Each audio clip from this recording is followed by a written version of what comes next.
രൗദ്രം. രചന കാശിനാഥൻ. അവതരണം മിത്രവിന്ദ. അമ്മേ, വല്യമ്മയും വരുന്നുണ്ടോ ടെക്സ്റ്റൈൽ ഷോപ്പിലേക്ക്? കാറിൽ കയറിയപാടെ ദക്ഷ ലക്ഷ്മിയോട് ചോദിച്ചു. ഇല്ല മോളെ, എല്ലാ ശനിയാഴ്ചയും ശാസ്താവിന് നീലാഞ്ജനം കഴിപ്പിക്കാൻ രാധവല്യമ്മ പോകാറുണ്ട്. മുടങ്ങാതെ ചെയ്യുന്നതാണ്. ഇന്നിപ്പോൾ സുനന്ദച്ചെറിയമ്മയും കൊച്ചച്ചനും ക്ഷേത്രത്തിൽ തൊഴണമെന്ന് പറഞ്ഞു. അപ്പോഴേക്കും ഞാനാ പറഞ്ഞത്, എങ്കിൽ വല്യമ്മയും കൂടെ കൂട്ടിക്കൊണ്ട് പോയിക്കോളാൻ. അപ്പോൾ വല്യമ്മയെ തിരികെ വീട്ടിലെത്തിച്ചിട്ടാണോ അവർ വരുന്നത്? അല്ല മോളെ, അവർ നേരെ ഇങ്ങോട്ട് പോരും. വല്യമ്മയ്ക്ക് വൈദ്യശാല വരെ പോണത്രേ. മോള് ടെൻഷൻ അടിക്കൊന്നും വേണ്ട. വല്യമ്മ വരില്ലെന്ന് അമ്മയ്ക്ക് ഉറപ്പുണ്ട്. വല്യമ്മ വൈദ്യശാലയിൽ പോകും. അവർക്ക് വാദത്തിൻ്റെ അസ്കിതയുണ്ട്. അതല്ലമ്മേ, ഇന്നലെ രാത്രിയിൽ രുദ്രേട്ടൻ എന്നോട് പറഞ്ഞിരുന്നു, ഉച്ചയ്ക്ക് ശേഷം രണ്ടാൾക്കും കൂടി പോയി എല്ലാവർക്കും ഡ്രസ്സ് പർച്ചേസ് ചെയ്യാമെന്ന്. എന്നിട്ട് മോളെന്താ അമ്മയോട് പറയാഞ്ഞത്? ഞാൻ ഇന്ന് വരാമെന്ന് അമ്മയോട് നേരത്തെ വാക്ക് തന്നതല്ലേ, അതുകൊണ്ടാണ്. എൻ്റെ മോളെ, അവൻ അങ്ങനെ പറഞ്ഞെങ്കിൽ നീ രുദ്രൻ്റെ ഒപ്പം പോയാൽ മതിയായിരുന്നു. എന്തിനാ വെറുതെ? അവനിൽ ഈ ചെറിയ മാറ്റങ്ങളൊക്കെ വരുന്നത് നല്ല ലക്ഷണമായിരുന്നു. സാരില്ല, പോട്ടമ്മേ. മോളെ, ഒരു കാര്യം ചെയ്യാം, നമുക്ക് യാത്ര മാറ്റിവെച്ചാലോ? അതൊന്നും വേണ്ട. എന്തായാലും നമ്മൾ ഇറങ്ങിയതല്ലേ. തന്നെയുമല്ല, ചെറിയമ്മയും വരും. മാക്സിമം പോയിട്ട് നമുക്ക് നേരത്തെ മടങ്ങിയെത്താം. എന്നിട്ട് രുദ്രേട്ടനുമായിട്ട് ഞാൻ പൊയ്ക്കോളാം. ദക്ഷ പറഞ്ഞതും ലക്ഷ്മിക്കും അത് സമ്മതം പോലെയായി. ടൗണിലെ ഏറ്റവും മുന്തിയ ടെക്സ്റ്റൈൽ ഷോപ്പിലാണ് അവർ പോയത്. ആദ്യം തന്നെ ലക്ഷ്മി തൻ്റെ മകന് വേണ്ടിയുള്ള ഡ്രസ്സാണ് എടുത്തത്. രുദ്രന് നേവി ബ്ലൂ നിറമുള്ള ഒരു ഷർട്ടും കസവും മുണ്ടും എടുത്ത് പിടിച്ചു. മോളെ, ഇത് കൊള്ളാമോ? നല്ല ഭംഗിയുണ്ട്. അവൾ ആ ഷർട്ടിൽ പിടിച്ച് നോക്കിക്കൊണ്ട് പറഞ്ഞു. ഇനി ചെറിയച്ഛനും വല്യച്ഛനും എടുക്കാം. സൈസൊക്കെ അറിയോ അമ്മയ്ക്ക്? അറിയാം മോളെ, എല്ലാ വർഷവും എടുക്കുന്നതല്ലേ. വീണ്ടും അവൾ ഒന്ന് മോളി. ശേഷം അവർക്ക് ഇരുവർക്കും ഷർട്ട് മുണ്ട് ഒക്കെ എടുത്തു. പിന്നീട് നേരെ ലേഡീസ് സെക്ഷനിലേക്ക് വന്നു. നമുക്ക് കുറച്ച് ഡ്രസ്സൊക്കെ നോക്കി വയ്ക്കാമെന്ന് ചെറിയമ്മ വന്നിട്ട് ലാസ്റ്റ് സെലക്ഷൻ ചെയ്ത് ഡിസൈഡ് ചെയ്യാമെന്നുമൊക്കെ ലക്ഷ്മി അവളോട് പറഞ്ഞു. ദക്ഷയെല്ലാം സമ്മതിക്കുകയും ചെയ്തു. മോൾക്ക് സ്കൂളിലേക്ക് സെറ്റ് മുണ്ടും എടുക്കണമെന്ന് പറഞ്ഞില്ലായിരുന്നു? വേണം. മോള് വാ, അമ്മ വാങ്ങിത്തരാം. കളർ കോഡുണ്ടോ? ഉണ്ട്. അവൾ തൻ്റെ മൊബൈൽ ഫോണ് ബാഗിൽ നിന്നും എടുത്തു. വാട്സപ്പ് ഓപ്പൺ ചെയ്തപ്പോഴാണ് രുദ്രൻ ATM കാർഡിൻ്റെ സീക്രട്ട് കോഡ് അയച്ചിരിക്കുന്നത് അവൾ കാണുന്നത്. രുദ്രേട്ടാ, ഞങ്ങൾ ഷോപ്പിൽ വന്നു എന്ന് അവൾ അവനൊരു മെസ്സേജ് അയച്ചു. രുദ്രൻ ഓൺലൈനിലുണ്ടായിരുന്നു. മെസ്സേജ് സീൻ ചെയ്യുകയും ചെയ്തു. പക്ഷേ റിപ്ലൈ ഒന്നും അവൻ ദക്ഷയ്ക്ക് കൊടുത്തില്ല. ദക്ഷയുടെ സഹപ്രവർത്തകയായ ഒരു ടീച്ചർ അയച്ച സെറ്റിൻ്റെ ഫോട്ടോ അവൾ അമ്മയെ കാണിച്ചു. ശേഷം സെയിൽസ് ഗേൾ കുറേയേറെ കളക്ഷൻസ് അവർക്ക് കൊണ്ടുവന്ന് കൊടുത്തു. ഹാൻഡ്ലൂമിൻ്റെ ഒരു സെറ്റുമുണ്ടാണ് ദക്ഷയ്ക്ക് ലക്ഷ്മി സെലക്ട് ചെയ്തത്. അതിൻ്റെ വില 4500 രൂപ. അത്രയും റേറ്റിൻ്റെ വേണ്ടെന്ന് ദക്ഷ ആവുന്നത്ര പറഞ്ഞെങ്കിലും ലക്ഷ്മി സമ്മതിച്ചില്ല. അങ്ങനെ അമ്മയും മോളും തമ്മിൽ അഭിപ്രായ വ്യത്യാസം ഉണ്ടായ സമയത്താണ് സാക്ഷാൽ രാധവല്യമ്മയുടെ വരവ്. അവരെ കണ്ടതും ദക്ഷ അടിമുടി പതറിപ്പോയി. വൈദ്യശാലയിൽ നിന്ന് വന്നപ്പോൾ ഡോക്ടർ ആരുടെ കല്യാണത്തിന് പോയി ലക്ഷ്മി. പിന്നെ സുനന്ദ നിർബന്ധിച്ചപ്പോൾ ഞാനും കടയിലേക്ക് പോന്നു. രാധ പറഞ്ഞതും ലക്ഷ്മി സുനന്ദയെ നോക്കി. കളവ് പറയുന്നതാണെന്ന് സുനന്ദ കണ്ണുകൊണ്ട് ലക്ഷ്മിയെ കാണിക്കുകയും ചെയ്തു. മാഡം, ഇതിലേത് സെറ്റുമുണ്ട് വേണ്ടത് എന്ന് ചോദിച്ചുകൊണ്ട് ഹാൻഡ്ലൂമിൻ്റെയും പവർലൂമിൻ്റെയും ഓരോന്നെടുത്ത് സെയിൽസ് ഗേൾ ദക്ഷയെ കാണിച്ചു. മോൾക്ക് സ്കൂളിൽ എടുക്കാനാണോ? സുനന്ദ ചോദിച്ചപ്പോൾ ദക്ഷ അതേ എന്ന് തലകുലുക്കി. പവർലൂമിൻ്റെ വല്ലതും വാങ്ങിയാൽ മതി. എന്തിനാ ഹാൻഡ്ലൂമിൻ്റെ റേറ്റ് കൂടി ഇതൊക്കെ എടുക്കുന്നത്? രാധവല്യമ്മ പെട്ടെന്ന് പറഞ്ഞതും ദക്ഷയുടെ മുഖം കുനിച്ചു. അതൊന്നും കുഴപ്പമില്ല, എനിക്കിഷ്ടമുള്ള ഇതാണ്. ഇതെടുക്കാനല്ലേ ഞാൻ കുട്ടിയോട് പറഞ്ഞത്? ലക്ഷ്മി സെയിൽസ് ഗേളിൻ്റെ നേരെ ശബ്ദമുയർത്തി. അല്ല മാഡം, 4500 വേണ്ടെന്ന് ഈ മാഡം പറഞ്ഞുകൊണ്ടാണ്. അവരുടെ ഭാഗം പെട്ടെന്ന് ക്ലിയർ ചെയ്തു. ശിവ, 4500? അത്രയും വിലയുടെ സെറ്റുമുണ്ടൊക്കെ കൊടുക്കാനോ? അതിനവളുടെ കല്യാണം വലുതാണോ? രാധ ചൂണ്ടുവിരൽ മൂക്കിന്മേൽ വെച്ചുകൊണ്ട് ദക്ഷയെ നോക്കി. ലക്ഷ്മിയമ്മേ, അത്രയും റേറ്റിൻ്റെ വേണ്ടെന്നേ, ഇത് മതി പറഞ്ഞുകൊണ്ട് ദക്ഷ 835ൻ്റേതാണ് എടുത്തത്. ലക്ഷ്മിക്കാണെങ്കിൽ നല്ല ദേഷ്യം വരുന്നുണ്ട്. പക്ഷേ രാധയോട് എന്തെങ്കിലും എതിർത്ത് പറഞ്ഞിട്ടുണ്ടെങ്കിൽ അത് വേറെ വിഷയമാക്കുകയും ചെയ്യും. നേരത്തെ ഒരു തവണ ഇങ്ങനെയൊരു സാഹചര്യം ഉണ്ടായപ്പോൾ രാധ കുടുംബത്തിലെ എല്ലാ ചടങ്ങുകളിൽ നിന്നും മാറി നിന്നു. ശരി, ലക്ഷ്മിയുടെ ഭാഗത്താണെങ്കിൽ പോലും എല്ലാവരും രാധയുടെ കൂടെ നിൽക്കും. കാരണം അവരുടെ പ്രായത്തെ ബഹുമാനിക്കണം. അതായിരുന്നു കുടുംബത്തിലെ മുതിർന്നവരുടെ തത്വം. ലക്ഷ്മിക്ക് സാരി നോക്കിയോ? ഇല്ലടത്തി. എങ്കിൽ വാ, സാരിയൊക്കെ നോക്കാം. രാധ സാരി സെക്ഷനിലേക്ക് പോയി. എൻ്റെ സുനന്ദേ, ഏടത്തെ കൂട്ടിക്കൊണ്ടായിരുന്നു വരുന്നതെങ്കിൽ നീ ഒരു സൂചനയെങ്കിലും തരണ്ടേ? ഒന്നും മേലാത്ത അവസ്ഥയായിപ്പോയി. സോറി ലക്ഷ്മി അടുത്തി. സുനന്ദ പിറുപിറുത്തു. സാരികളൊക്കെ അവർ നോക്കിക്കൊണ്ട് നിന്നപ്പോൾ ദക്ഷ അല്പം മാറി നിൽക്കുവാണ്. അവൾക്കാണെങ്കിൽ എങ്ങനെയെങ്കിലും വീട്ടിലേക്ക് തിരികെ എത്തിയാൽ മതിയെന്നായി. മാഡം, സെറ്റിന് മാച്ച് ചെയ്യുന്ന ബ്ലൗസ് ഉണ്ടോ? ഒരു സെയിൽസ് ഗേൾ വന്നിട്ട് ദക്ഷയോട് ചോദിച്ചു. ഉണ്ട്. അണ്ടർ സ്കേർട്ട്, അണ്ടർ വേസ് അങ്ങനെ എന്തെങ്കിലും ഐറ്റംസ് വേണോ? ഒന്നും വേണ്ട. Okay madam. ലക്ഷ്മിയാണെങ്കിൽ സുനന്ദയ്ക്കും രാധയ്ക്കും അവർക്കിഷ്ടമുള്ള സാരികൾ വാങ്ങിക്കൊടുത്തു. തിരികെ അവരും. അതിനുശേഷം പത്മാവതി അമ്മയ്ക്കും സെറ്റുമുണ്ടുമാണ് എടുത്തത്. ഹാൻഡ്ലൂമിൻ്റെ അടുത്ത് കാണിക്കാനാണ് രാധ സെയിൽസിൽ ആവശ്യപ്പെട്ടത്. എന്നിട്ട് അത്രയും പ്രായമായ വല്യമ്മയ്ക്ക് രാധ 4800 രൂപയുടെ സെറ്റ് വാങ്ങിച്ചു. അതുപോലെ തന്നെ സുനന്ദയ്ക്കും വാങ്ങി. ഇതൊക്കെ കണ്ടുകൊണ്ട് ദക്ഷ ഇത്തിരി മാറി നിൽക്കുവാണ്. പോരേണ്ടിയിരുന്നില്ല. രുദ്രേട്ടൻ പറഞ്ഞതനുസരിച്ചാൽ മതിയായിരുന്നു. അവൾക്ക് ചങ്ക് പൊട്ടി. ഫോൺ എടുത്തിട്ട് രുദ്രൻ്റെ നമ്പറിലേക്ക് ഒരു മെസ്സേജ് അയച്ചു. സോറി രുദ്രേട്ട, ഏട്ടൻ പറഞ്ഞതനുസരിക്കാഞ്ഞതുകൊണ്ട് അതിൻ്റെ ഭവിഷ്യത്ത് ഞാനിപ്പോൾ അനുഭവിച്ചുകൊണ്ടിരിക്കുകയാണ്. Really sorry.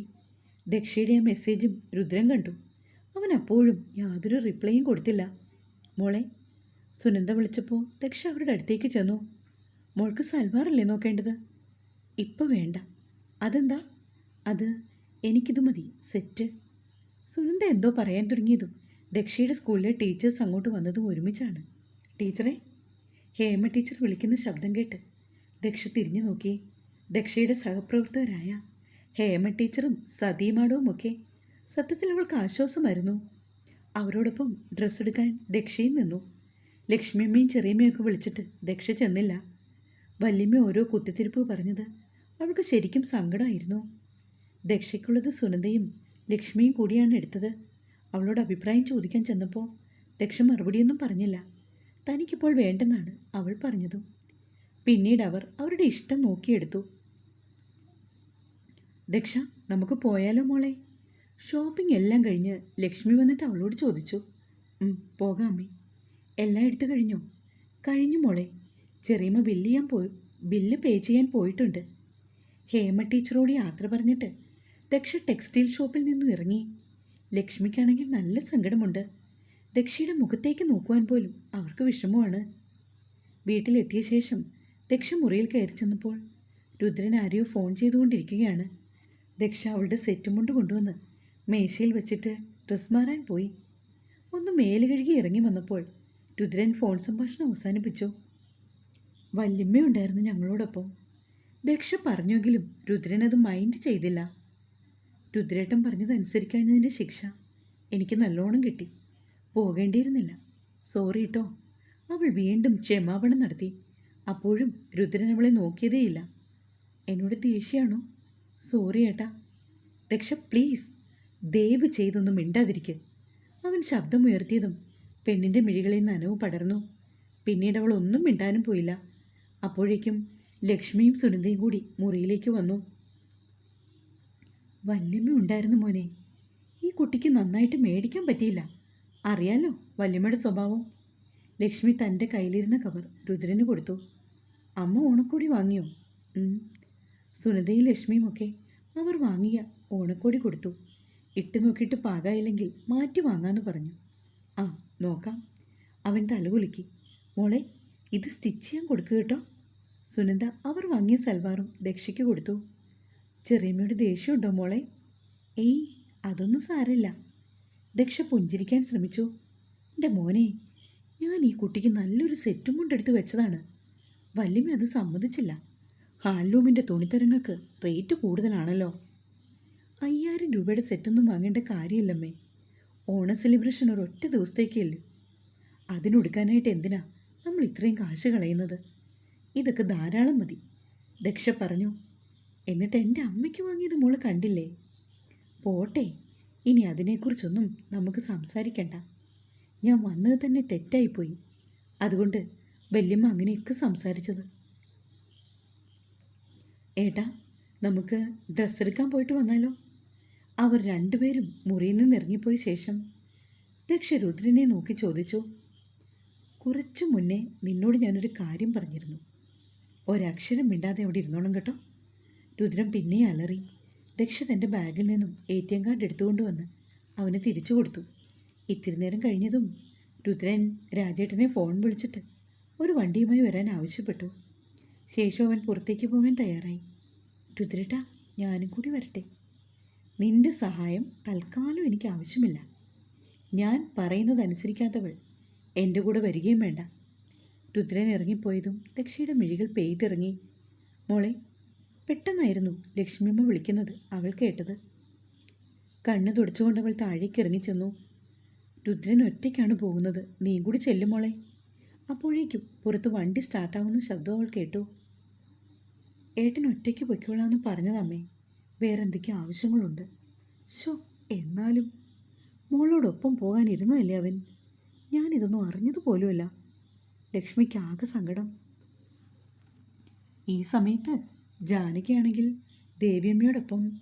ദേവിയമ്മയോടും അങ്കിളിനോടുമൊപ്പം അമ്മയെ അവളുടെ അടുത്തേക്ക് കൂട്ടിക്കൊണ്ടുവരുവാനായി നാട്ടിലേക്ക് പുറപ്പെട്ടിരിക്കുകയാണ്. അമ്മാവനും അമ്മായിയും വീട്ടിലില്ലെന്ന് അറിഞ്ഞിട്ടുള്ള വരവാണ്. അരമണിക്കൂറിനുള്ളിൽ എത്തുമെന്ന് മാലതിയെ വിളിച്ചറിയിച്ചു. മാലതിയാണെങ്കിൽ മകളെ കാണാനുള്ള സന്തോഷത്തിൽ അവളെ നോക്കിയിരുന്നു. കുറച്ചു നേരം കഴിഞ്ഞതും ഒരു കാറ് വരുന്നത് അവർ കണ്ടു.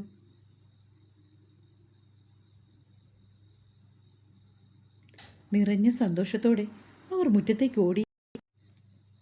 ജാനകിയും അമ്മയും കുറേ നേരം കെട്ടിപ്പിടിച്ച് കരഞ്ഞു. ദേവി വഴക്ക് പറഞ്ഞപ്പോഴാണ് രണ്ടാളും കരച്ചിൽ നിർത്തിയത്. മാലതിയാണെങ്കിൽ രാജേന്ദ്രനെയും ദേവിയെയും അകത്തേക്ക് സ്വീകരിച്ചു. അമ്മാവനൊക്കെ വന്നില്ലല്ലേ മേ? ഇല്ല മോളെ, കർമ്മങ്ങളൊക്കെ കഴിഞ്ഞിനി എത്തൂ. ഞങ്ങളുടെ കൂടെ പോരുന്ന വിവരം മാലതി അവരെ അറിയിച്ചോ? ദേവി ചോദിച്ചു. ഇല്ല, ഇറങ്ങുമ്പോൾ പറയാൻ ചേച്ചി. ആ, അതാ നല്ലത്. അരമണിക്കൂറിൽ താഴെ അവിടെ ഇരുന്ന ശേഷം എല്ലാവരും കൂടി ആ വീട്ടിൽ നിന്നിറങ്ങി. മാലതിയാണെങ്കിൽ ജാനകിയോട് ഫോൺ വാങ്ങിയിട്ട് ദക്ഷയെ വിളിച്ചു. പരിചയമില്ലാത്ത നമ്പർ കണ്ടതിനാൽ ആദ്യം ദക്ഷ ഫോൺ എടുത്തില്ല. പിന്നെയും ബെല്ലടിച്ചപ്പോൾ അവൾ ആ കോൾ അറ്റൻഡ് ചെയ്തു. മോളെ, അപ്പച്ചിയാണ്. മാലതിയുടെ ശബ്ദം ദക്ഷ കേട്ടു. ശേഷം അവർ പോകുന്ന കാര്യങ്ങളൊക്കെ പറഞ്ഞു. അവളെല്ലാം മൂളി കേട്ടതല്ലാതെ പ്രത്യേകിച്ച് യാതൊരു മറുപടിയും പറഞ്ഞില്ല. ജാനകിയും ദക്ഷയോട് സംസാരിച്ചു. മോളുടെ അച്ഛനോട് തേനിക്ക് പോകുന്ന കാര്യം പറയാൻ മാലതിക്ക് പേടിയാണെന്നും അതുകൊണ്ട് ദക്ഷയെ ചുമതല അവർ ഏൽപ്പിക്കുകയും ചെയ്തു. ഇത്തിരി നേരം സംസാരിച്ചിട്ട് അവർ ഫോൺ കട്ട് ചെയ്തു. ദക്ഷ കുറേ നിമിഷങ്ങൾ ആ ഫോണിലേക്ക് നോക്കി അങ്ങനെ ഇരുന്നു.